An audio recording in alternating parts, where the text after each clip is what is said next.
বছর আল্লাহ তাআলা বৃষ্টির মাধ্যমে দুনিয়াতে 150 মিলিয়ন টন সারের উপাদান নাজিল করেন। সুবহানাল্লাহ।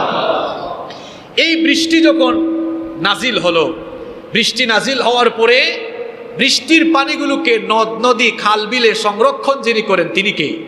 নাকি এটাও আপনারা করেন?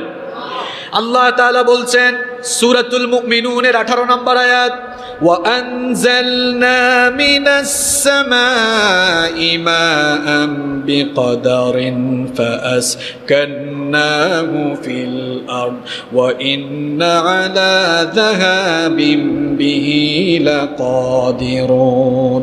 আল্লাহ তাআলা বলছেন, আর আমি আসমান থেকে বৃষ্টি নাজিল করি, আসমান থেকে আমি বৃষ্টি নাজিল করে জমিনের মধ্যে সেই পানিগুলোকে সংরক্ষণ করি।